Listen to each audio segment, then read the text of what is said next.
जय हिंद। देखिए, ethanol blending क्या होता है और इसके लिए फ्लेक्सी फ्यूल ही क्यों जरूरी है, इंजन में क्यों बदलाव किए जाते हैं, और इसके मद्देनजर भारत सरकार चीनी के निर्यात पर पूरी तरह बैन लगा दिया है। जबकि भारत के पास वर्तमान समय में 8 मिलियन टन चीनी गोदामों में रखा हुआ है, अर्थात भारत के पास चीनी की कोई कमी नहीं। तो पूरे चीजों को हम समझते हैं। देखिए, एथेनॉल ब्लेंडिंग मतलब क्या होता है। पेट्रोल में जब इथेनॉल मिला दिया जाता है, इथाइल अल्कोहल, तो उसे मिक्सचर ना बोल के ब्लेंडिंग बोला जाता है।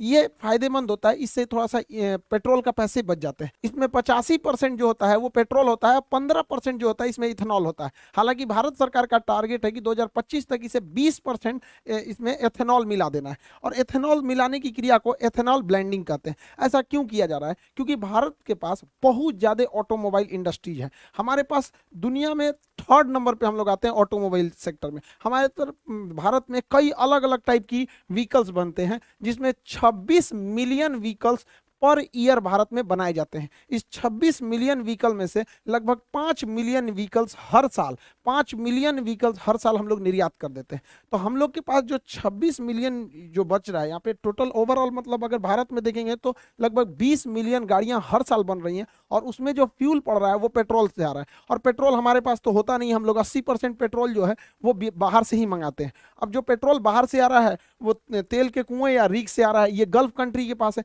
इन्हें हम लोग कच्चा तेल खरीदते हैं जिसे क्रूड ऑयल कहते हैं, बैरल यानी बैरल में इसे खरीदा जाता है, फिर इसे रिफाइनरी में छानकर पेट्रोल पंप तक पहुंचाया जाता है। इससे क्या है कि हम लोगों का एक बहुत बड़ा पैसा विदेशियों के पास चला जाता है कच्चा तेल खरीदने में। आप अंदाजा नहीं लगा सकते हैं कि भारत सरकार प्रति साल कितना विदेशी लोगों को यानी गल्फ कंट्रियों को कच्चे तेल के बदले पैसा देती है। 65 बिलियन डॉलर देती है। 65 बिलियन डॉलर कितना हो गया? 50 खरब 41 अरब 17 करोड़ 57 लाख 50 हजार रुपए प्रति साल भारत सरकार का पैसा जाता है। हम लोग टैक्स पेयर का पैसा विदेशियों के पास चला जाता है, जो केवल जमीन से निकाल के पेट्रोल दे देते हैं। अब सोचिए ना, जैसे हम लोग के यहाँ अगर कोई पानी खरीदता 60 रुपया लीटर तो कितना अमीर हो जाते हैं हम लोग। तो इतना पैसा जाता है। सोचिए, अगर इस पैसे का हम 20% टारगेट रखे हैं कि इसमें पेट्रोल की जगह इथेनॉल मिला देंगे, तो इसका 20% कमी आएगी ना। सोच सकते हैं, निकालते रहिएगा इसका 20% कितना ज्यादा होता है। इसीलिए हम लोग एथेनॉल को कर रहे हैं, और एक बार एथेनॉल सक्सेस हो गया ना तो 20% की जगह 30% करेंगे, 30% की जगह 50% कर देंगे, और धीरे धीरे करके 80% कर देंगे। तो 80% कर देंगे तो इन लोग को पैसा देने की जरूरत क्यों है? एथेनॉल हम लोग खुद ही बना सकते हैं, ये नहीं बना सकता है एथेनॉल। इन लोग को उतना टेक्नोलॉजी नहीं है। एथेनॉल जो होता है C2H5OH होता है एथेनॉल, इसे इथाइल अल्कोहल कहा जाता है। इसका IUPAC नाम एथेनॉल हो जाता है। शराब बनाने के काम में यही आता है। शराब में भी इथेनॉल ही मिलाया गया रहता है।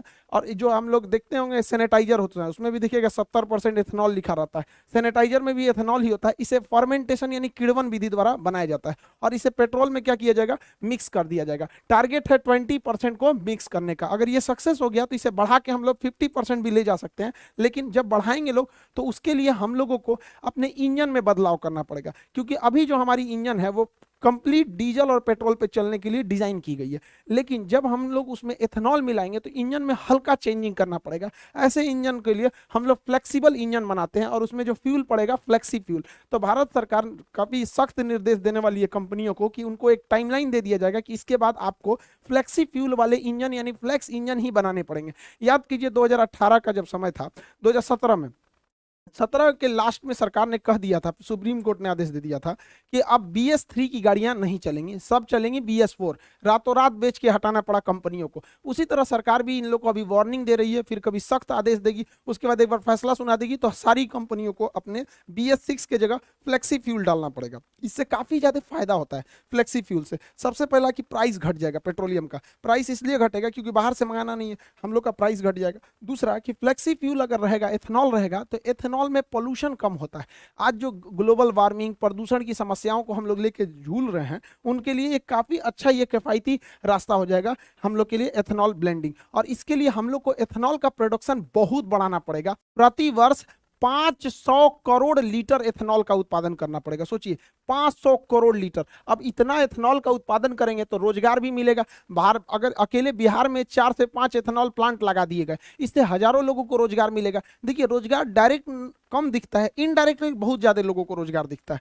तो कहीं पे भी अगर देखिएगा किसी एरिया में अगर वहां 20 भी फैक्ट्री आ गई ना, 20 फैक्ट्री, तो कम से कम 10,000 लोगों को रोजगार मिल जाएगा। तो आप ये मत देखिए कि 500 करोड़ लीटर प्रति वर्ष, इससे डायरेक्टली और इनडायरेक्टली बहुत लोगों को रोजगार मिलेगा, क्योंकि उसका एक पूरी तरह सप्लाई चेन बन जाएगा। कैसे कि एथेनॉल बनता कैसे है, अनाज को सड़ाकर, यानी जो हम अनाज फेंकते हैं ना उसी को सड़ा के एथेनॉल बना लिया जाता है। तो एक तो वेस्ट बचेगा हम लोग के यहाँ, दूसरा इसे गन्ना से बनाया जा सकता है। चावल जो टूट जाता है बाजार में सस्ते दाम पर बिक जाता है, किसान का चावल टूट गया तो उसको खुद ही बन जाता है, तो उसी चावल को सड़ा के ये एथेनॉल बना लेता है। मक्का, मक्का जो है इसका कोई भाव नहीं मिलता है, 6 रुपए किलो किसान का मक्का सरकार को किसान बेचने के लिए मजबूर हो जाए, 6 रुपये किलो। अब उसको ना छुपाया कैसे जाता है, किसानों को बेवकूफ कैसे बनाया जाता है, तो सरकार कहती है हम 6 रुपया नहीं ना खरीद रहे हैं, हम 600 रुपया प्रति 100 kg यानी प्रति क्विंटल खरीद रहे हैं। अजब हाल है भैया, तो 1 रुपया 6 रुपया ना किलो पड़ा, तो किसान को 100 रुपया का भाव कौन सी बताता है, 1 किलो का बताओ ना, आम आदमी को भी समझ में आता कि तब ना लोग सवाल उठाएंगे कि किसानों का इतना दुर्दशा क्यों है। आप सोचिए, आप एक ठो मक्का खरीदिएगा ना, एक ठो ठेला पे से, तो 5 रुपया 10 रुपया का मिलेगा, और किसान से 1 किलो खरीद लिया जाता है, और बेचारा उसको कितना दिया, 6 रुपया किलो, मजबूर है। लेकिन जब इस मक्के का उपयोग किया जाएगा एथेनॉल बनाने में, तो किसान भी अपना बढ़िया दाम में बेचेगा यहाँ पर, क्योंकि इसका प्रोडक्शन होने लगेगा। जौ जौ कोई बोलता नहीं है जल्दी हमारे यहाँ, पराली जो जला दिया जाता है, धान की भूसी जो होती है या फिर जो पुआल होता है जला दिया, तो उसे सड़ा के इथेनॉल बना लिया जाएगा। अब इतना एथेनॉल बनेगा तो रोजगार भी मिलेगा, और हम लोग जो पेट्रोल खरीदते हैं उससे अच्छा हम किसानों से खरीदेंगे। जो पैसा आज हमारा फॉरेन रिजर्व गल्फ कंट्रियों को जाता है पेट्रोलियम के भुगतान करने के लिए, वो पैसा हमारे किसानों के यहाँ जाएगा, किसान आगे बढ़ेंगे, हमारे यहाँ उनके बाल बच्चे पढ़ेंगे, वो भी आगे बढ़ेंगे यहाँ पर, तो ये देश के लिए काफ़ी अच्छा होगा।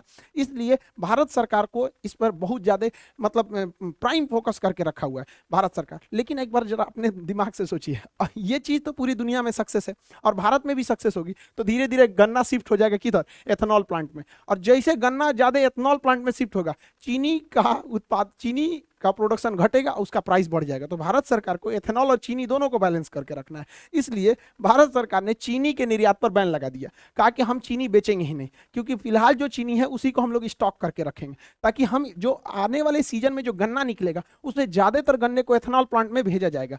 अब उस ज्यादातर को भेज देंगे, वो चीनी के लिए नहीं बचेगा। भारत में महामारी हो, पूरा भयानक, कम महंगाई है भारत में, तो चीनियों महंगा हो जाएगा यहाँ पर, इसलिए इस पर निर्यात पर रोक लगाया गया। हालांकि भारत में चीनी का प्रोडक्शन बहुत ज़्यादा है, चीनी का प्रोडक्शन 35 मिलियन टन है हम लोग के पास चीनी का प्रोडक्शन। हालांकि इसका उत्पादन जो है वो 27 मिलियन टन है, यानी 8 मिलियन टन एक्स्ट्रा हमारे पास है।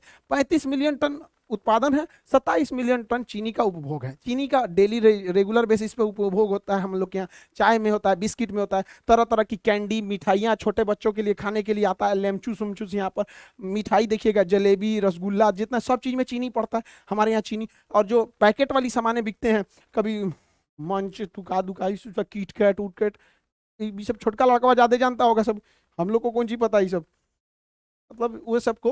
तो यहाँ पे जो है ना, ये इस सब में चीनी पड़ता है, तो चीनी का हमारे यहाँ डिमांड बहुत ज़्यादा है, 27 मिलियन टन प्रतिवर्ष डिमांड है। तो हम लोग के पास 35 मिलियन टन उत्पादन है, 27 मिलियन टन खर्च है, यानी बफर स्टॉक में हम लोग के पास अभी भी 8 मिलियन टन जमा है। बफर स्टॉक किसे कहते हैं? सरकार जो अनाज को सरप्लस उत्पादन के समय जमा कर लेती है गोदामों में, उसे बफर स्टॉक कहा जाता है। बफर स्टॉक रखने की जिम्मेदारी फूड कॉर्पोरेशन ऑफ इंडिया को है, एफसीआई को है।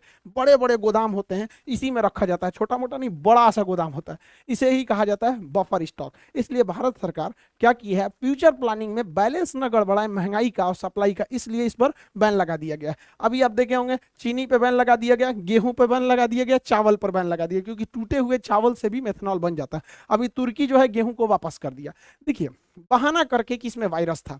तो जरा अफगानिस्तान के लोगों के लिए वायरस नहीं है, आईएमएफ कह रहा है कि प्लीज गेहूं दे दीजिए, ये लोग को बहुत बड़ा दिमाग हुआ है। ये एक्चुअली देखिए क्या है कि तुर्की क्या देख रहा है कि वो रूस के करीब है। तुर्की जो है वो अमेरिका को बैलेंस करके चल रहा है यूएसए को चिढ़ाने के लिए, क्योंकि तुर्की जो है रूस से सटा हुआ है और रूस के पास गेहूं की कोई दिक्कत नहीं है, और रूस के इस एरिया में, चेचन्या वाले एरिया में आराम से ट्रक से गेहूं आ सकता है तुर्की में। तो ये देख रहा है कि इसी बहाने हम तुर्की देख रहा है रूस से व्यापार बढ़ा लेंगे और अपने आप को हीरो बनने के लिए भारत का गेहूं वापस कर दिया है। यही गलती किया था मलेशिया, यही गलती किया था इंडोनेशिया। पाम ऑयल को लेकर इनको घमंड हो गया था, पाम ऑयल को, आज इनका पाम ऑयल कोई खरीद ही नहीं रहा है यहाँ पर, तो ये लोग कह रहे हैं कि पाम ऑयल खरीद लो। देखिए इंटरनेशनल रिलेशन में ईगो नहीं दिखाना चाहिए इनको, ज्यादा ईगो इनको महंगा पड़ जाएगा वहाँ पे। मत लो गेहूं, कौन मार, हम लोग के यहाँ गोदाम का कमी है।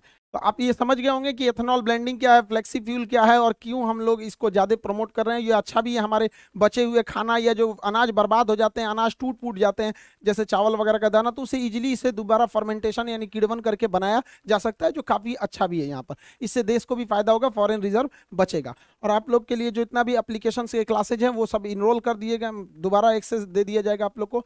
और ये अभी नए बैचेज काफ़ी ज़्यादा आ गए हैं एप्लीकेशन पर। आप लोग को जिनका भी नियर में एग्जाम है वो लोग जाके इस पर इनरोल हो जाएंगे आप लोग को खान सर ऑफिशियल एप्लीकेशन पर। और जितना जल्दी से जल्दी हो आप लोग कहीं जल्दी जल्दी सेटल होइए, नौकरी लीजिए और जल्दी से माँ बाप का सपना पूरा कीजिए। आई होप आप इस टॉपिक को समझ गए होंगे। मिलेंगे नेक्स्ट क्लास में। जय हिंद।